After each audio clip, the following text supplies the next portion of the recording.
Hello friends, இன்றைக்கி எங்கள் வீட்டில் கொத்தவரங்காவும் கருவாடு போட்டு தொக்குங்க.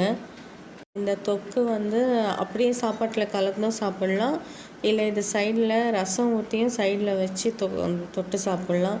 ரொம்ப நல்லாயிருக்கும். நாங்கள் இப்படி தான் சாப்பிடுவோம். இதில் விருப்பப்பட்டவங்க தேங்காய் ஊற்றிக்கலாம்.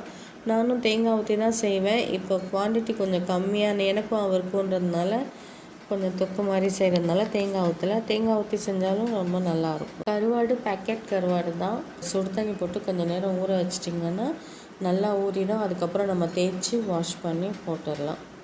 அப்புறம் இதை தாளிக்கும் போது நம்ம கடுகுலாம் போட வேண்டாம். எண்ணெய் ஊற்றி வெங்காயம், பச்சை மிளகா, கருவேப்பிலை போட்டு வதக்கி, இஞ்சி பூண்டு தக்காளி போட்டு வதக்கி, கருவாடும் கொத்தவரங்காவும் சேர்த்தே போட்டுருங்க. அப்போ கரெக்டான ஸ்டேஜில் ரெண்டுமே வெந்துடும்.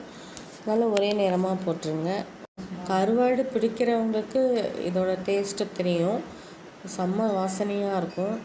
நாங்கள் இது மாதிரி கொத்தவரங்காயில் சன்னாக்குனி போடுவோம், நெத்திலி போடுவோம், நல்லாயிருக்கும். வாழைக்காய் கொத்தவரங்காய்க்கு பதில் வாழைக்காவும் சன்னாக்குனி, நெத்திலி, கருவாடு இதெல்லாம் போட்டு செஞ்சால் கூட ரொம்ப நல்லாயிருக்கும். நான் ஒரு டிஷ்ஷும் செய்யும்போது எங்கள் பாட்டியை நினச்சிப்பேன், எங்கள் அம்மாவை நினச்சிப்பேன். அவங்களாம் தான் இது செய்வாங்க. குழந்தையில எங்களுக்கும் இதெல்லாம் பிடிக்காது. ஐயோ கருவாடா, ஐயோ மீனா அப்படின்னு தான் சொல்லுவோம். ஆனால் கொஞ்சம் வளர வளர கல்யாணத்துக்கு அப்புறம் எல்லாத்தையும் சாப்பிட ஆரம்பிச்சிட்டோம். இப்போ நாங்கள் செஞ்சு சாப்பிடும்போது தான் அதோட அருமை தெரியுது. நான் முடிஞ்ச அளவுக்கு எங்கள் பாட்டி, அம்மா இவங்கெல்லாம் எப்படி சமைச்சாங்களோ அது மாதிரி தான் சமைப்பேன். நிறைய கடை மசாலா அவாய்ட் பண்ணுவேன். ஆனால் சில நேரங்கள் நான் சமைக்கும்போது என்னோடய டிஷ் ஏதாவது சமைக்கும்போது நான் கடை மசாலா போட்டுப்பேன். முடிஞ்ச அளவுக்கு வீட்டு மசாலாவே நான் போடுவேன். இப்போ ஆரம்பத்தில் நான் சமைக்க ஆரம்பிக்கிறதுக்கு முன்னால் கடை மசாலாலாம் வாங்கிட்டு இருந்தேன்.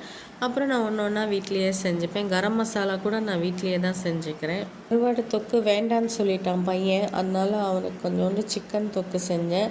இந்த சிக்கன் தொக்கு நம்ம 65 மாதிரியே மசாலா போட்டு கொஞ்சம் நேரம் ஊற வச்சிடணும். 65 மசாலா போடுவோம் இல்லையா, அதே மாதிரி கொஞ்சம் நேரம் நம்ம ஊற வச்சிடணும்.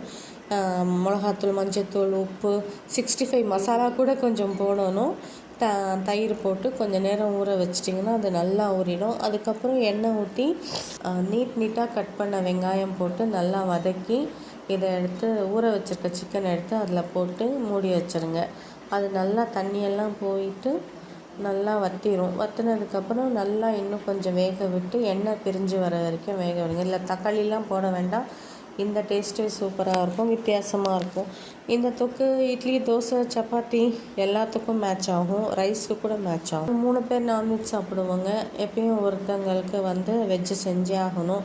அது ரசமும் சாம்பாரும் ஏதாவது ஒன்று செஞ்சாகணும். பாப்பா சாப்பிட மாட்டான். நான் சமைக்கிற சமையல், நான் போடுற வீடியோஸ் உங்களுக்கு பிடிச்சிருந்ததுன்னா சப்ஸ்கிரைப் பண்ணுங்கள், லைக் பண்ணுங்கள், ஷேர் பண்ணுங்கள்.